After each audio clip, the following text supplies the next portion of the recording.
and whatever I see is smiling at me. Love is who I am.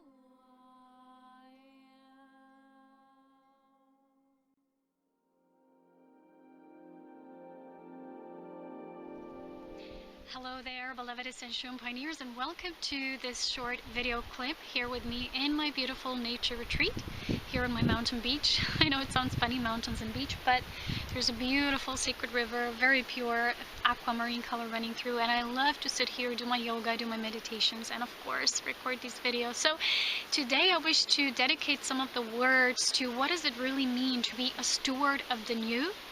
What does it mean to present the divine mothership for this birthing paradigm of the new humanity, to be almost like a divine matriarch? So I'm going to talk about what does it mean for us to be divine matriarchs, and not in opposition to the old dogmas and beliefs and a lot of the activities that were formulated around the idea of patriarchy as in now being in a position in matriarchy. But what does it really mean to be a matriarch without this dualistic polarization and to coming into unity? It all deals with just understanding how the basic creation principles work and how it all begins with the structure of the creatrix, which is all life in creation, with our creation birth. What does it mean? You know, just today, as before I went on this beautiful walk, I got a message through my angel cards, my angel oracles, of the Divine Mother.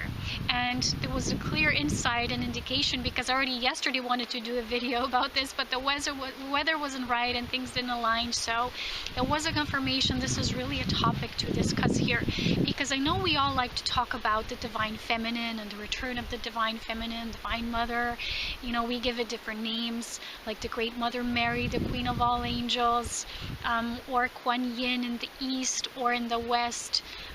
You know, we know it also in different names, and then also in Indian traditions it was known as Parvati, for example. Or, you know, we have the Shiva Shakti principles as well, and all these different names we've been ascribing it throughout the ages. But now the time has come for many of us to actually live that as an experience, to become a matriarch of the new earth. And what does that mean? So just today I had this talk with my friend, and she said she watched this movie, which I'm gonna watch too now this weekend. It's called The Song of the New Earth by Tom Kenyon, I think. And because I haven't seen it yet, I cannot know what it talks about. But she said there was this segment, because a lot of us tend to think that it's the seed of the masculine that begins the process. Well, in fact, when we look at the nature of our birth and the birth and many variables to our living life forms, it's like, it's not that it all begins with the seed or with the sperm, you know, with this indication of the male seed that enters, but the egg prepares and nests and ovulates and actually creates a space of holding the template of invitation. And then as the seed comes, then the egg chooses which sperm it will invite in, or which seed it will invite to provide this life form and to spurt forth with this growth. So we have been approaching this creation for eons and eons of time as this principle of male, you know, always needing to push through and to create on a level that's just masculine. So a lot of us don't have that unity polarization within us, which is what I call the twin soul principle of creation, which is not about us seeking an external person, situation, event, spirituality, even a belief, religion, as an outside fulfillment, but that inner polarization of unity, which we all must deal with within ourselves on the path of our soul, ascending, descending, and actually integrating.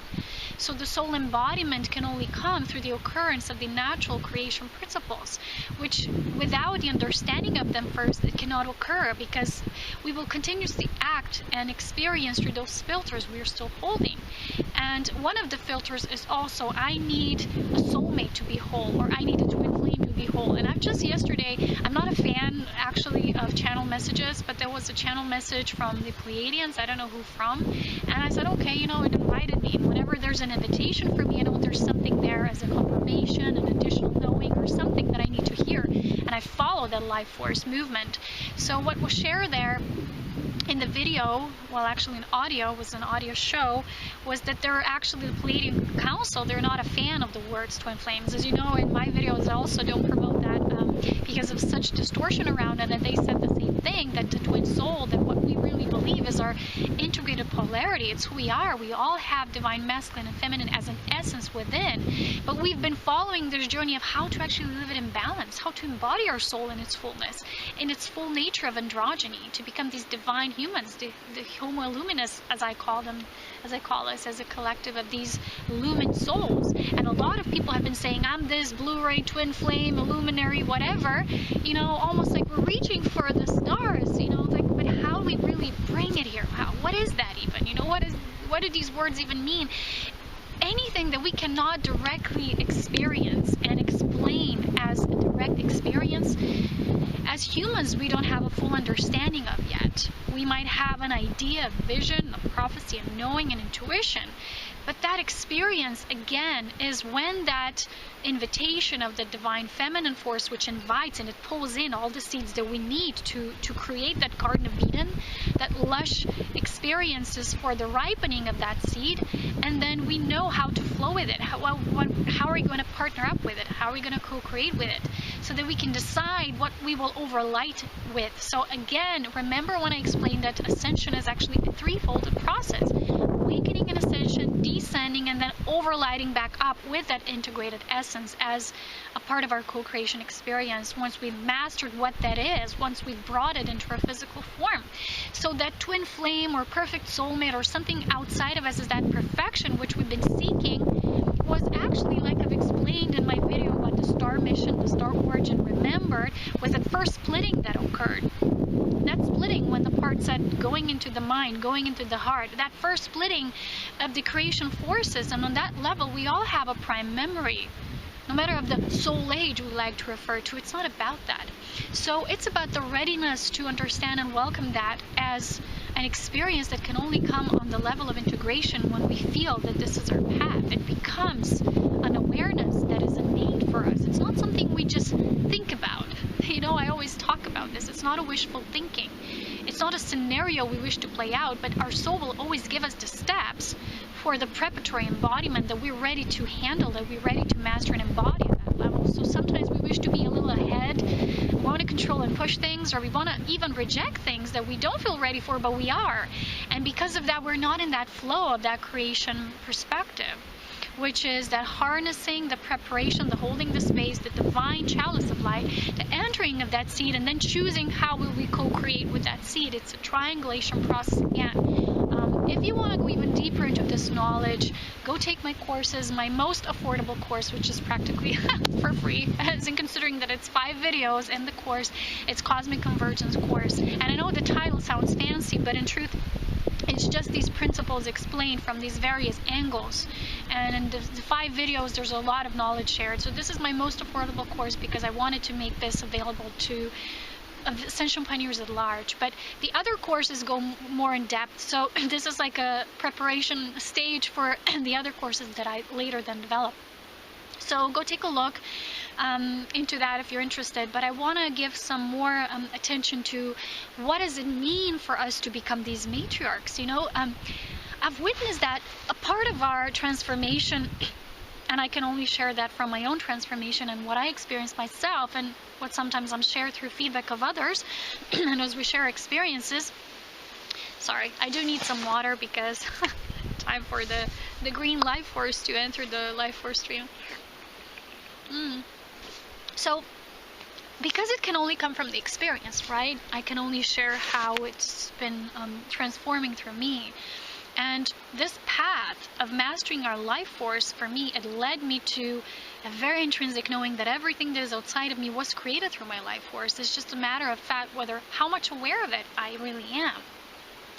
And when things are presented to us, they're all offerings. They're all offerings of spirit. They're all gifts of the divine, but we don't always see them like that because, again, we don't have an understanding what we've been actually planting as that harboring, nurturing space when the creation force has been preparing for new birth. And if you've been experiencing this as of this last week, we had an immense upsurge of energy again. And what I feel is it's such a void.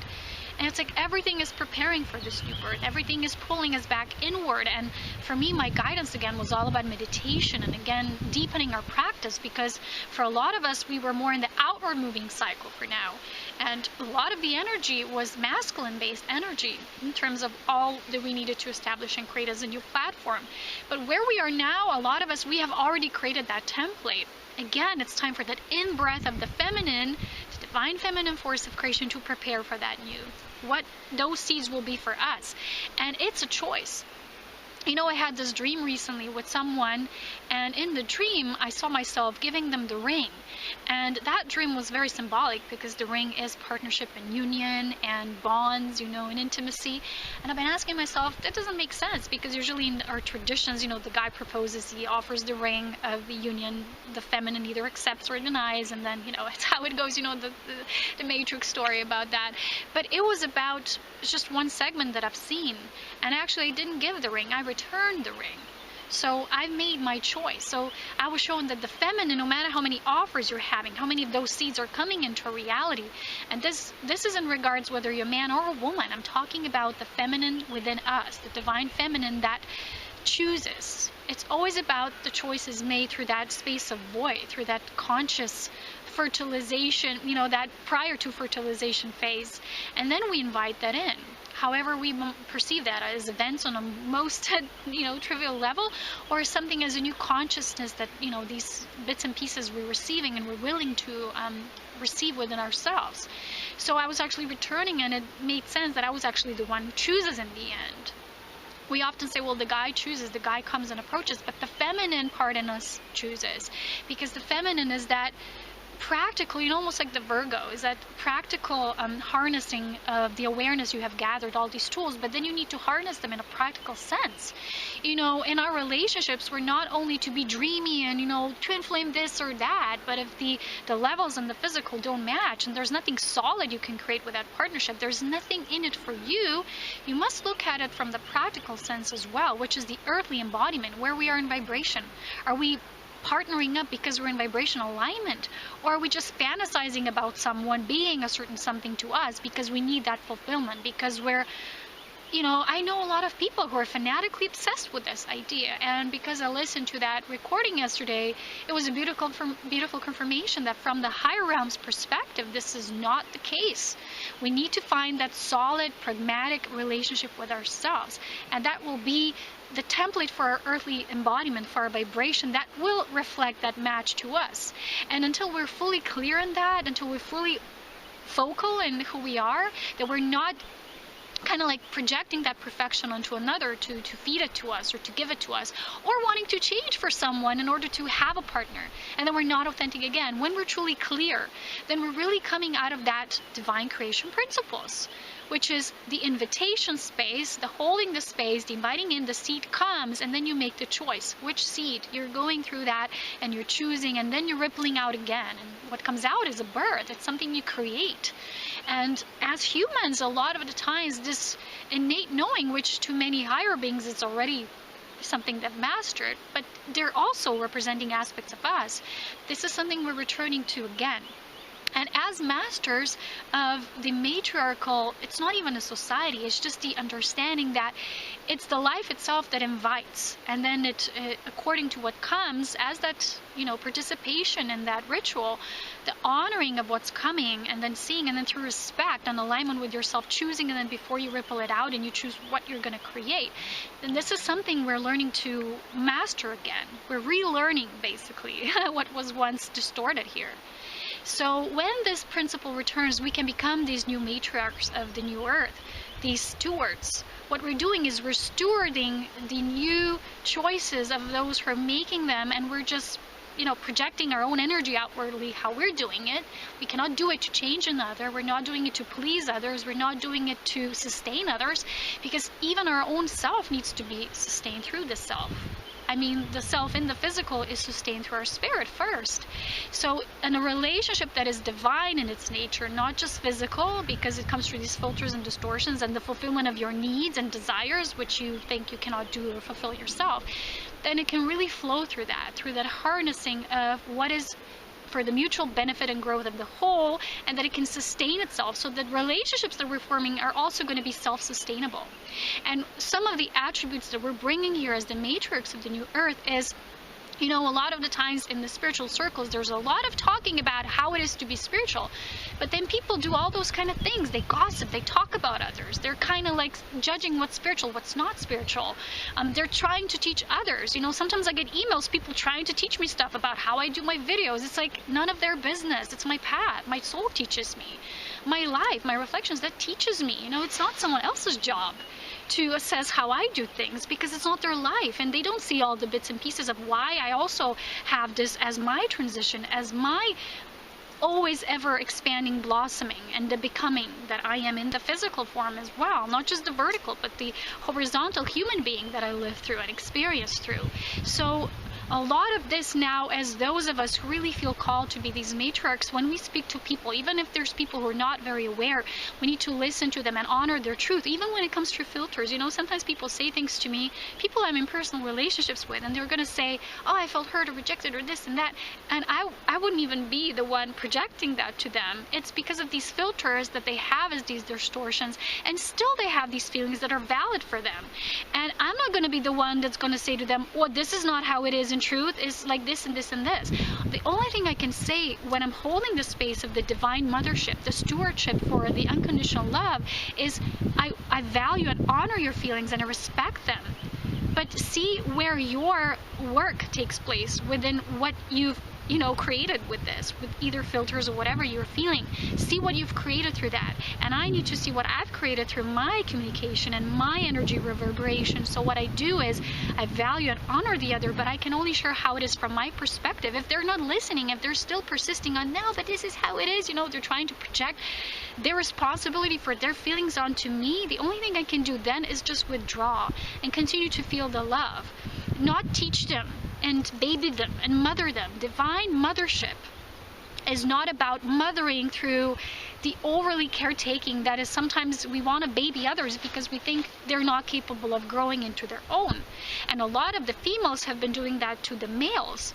And what we've created, you know, and I've seen this, you know, even in my country, there's a lot of men like this, and I've been meeting them throughout my life. They're almost like infants. They're incapable of being an equal to a woman because their mothers have been babying them to the degree that it made them not the man they really want to become, and it's harder for them. And this is something that us who are doing this, and even those of you who are called and are having children now, and you're almost like the birth of the new humans, because the new children born now are already so much wiser and much more self-sustainable than we were, and that our parents were, and so on and so forth. They need much less years because things are speeded up for them and they're more encoded, they're more decoded in a way. So they only need that attentiveness through that divine mothership, through that stewardship of the matriarch that loves for the sake of love itself, not to change, because the change happens when you see that higher potential in others, but at the same time you also see the reality as they are now. And let them have that if they want that as an experience. So someone recently said to me, because a part of their projection was, why don't you, show more, why don't you show it like this, and why don't you, initiate more, you want also from me. And they didn't see my perspective because they were so entrenched in their perspective of how much attention they want from me. And I said, look, try to see it the other way. Maybe I don't do it because I value your life, which is different than mine so much in terms of what they're doing in their life. I said, what if because of me loving you so much on a soul level, not the human level, I want to, be with you and have all attention with you and all of that. Because of that, I honor you and I don't want to invade in your personal space, not because I wouldn't love the person. So when we share these aspects with each other, we're really being in divine stewardship, a divine mothership energy, which is the quality of our innate nature once we get the whole triangulation on a principle level. But then we need to embody, master it, within, without, above, below, right? So when we do that, we're gonna approach people differently. We won't anymore like teach them and preach them and all of that, because this is still distorted. I've been doing that in my past too sometimes, and I felt the energy of it was so distorted and controlling, and I said, wow, this is not truly me and my soul. And if these are patterns, if these are core patterns that I've chosen to develop through and to transcend, I will do that. And I vow to myself to do this work. And a lot of people who are lazy, they don't want to do the work. They're going to keep putting that onto others. And again, this is not divine mothership. And any single time we project our feelings and responsibility for them to another, we're again not being in the space. So this space of this divine mothership, of being the matriarchs or the new earth, is just simply so much allowing ourselves to be our highest aspect, but without a sense of feeling more worthy or, you know, above others who are maybe not in that embodiment yet. Or at the same time, not seeing them as babies. Can you find that balance? Because that is what we're going to be doing. As Ascension Pioneers, you have a clear assignment to hold that space. And I'm saying this because Spirit is showing me this way. It's this or that. It's the love or continuation of that lack of love. But I'm talking about true love. It's not either this extreme or that extreme. You know? When I say this, it just means it all begins with the divine breath of life, which is the sacred Holy Spirit, the Shekinah life force. And then the seed comes, and then we produce and we co-create with that seed. And once we get that, we will be able to translate that into our physical relationships, and you're going to see the dynamics of that unfolding in your reality. And if you wish to go deeper and to see how you become your conscious cosmic beloved in that sense, I have a beautiful course, but it's a masterful course on becoming your cosmic beloved. You can find all the information down below in the information section and on my webpage, Serapina Light. So this is what I wanted to share for today, just short video snippet, because I think this camera is not the best with its battery, and I'm off to do my ritualistic tantric yoga session right now. And I send you beautiful greetings from the Alps. A bit windy here, so I hope you were able to hear me. And as always, you know I love you so much, and the reason I say certain things, more like knock knock, it's not to offend anyone, it's not to say I'm right, it's just how Spirit shows me, and I'm shown through my own life that this is the next stage of evolution for us as conscious humans. And if you see others not doing it, and you're going a bit like egoic, like, they're not doing it, so why should I? Well, because you know better, because you're the one that's aware of that, so you're the one who ships that, okay? I'm not saying that the responsibility lies on our shoulders alone, but we know better, and that's what we do it. Not because are we the one who's supposed to do that? Why? You know, are we gonna just enjoy that? Yeah, we will enjoy it from the new perspective, from a different space, which is not egoic, and it's coming from that stewardship of being whole in order to feed and nurture the whole. As an example, is a living embodiment of that truth. So take care. As always, so much love is in power, and I'll talk to you again very soon. Bye.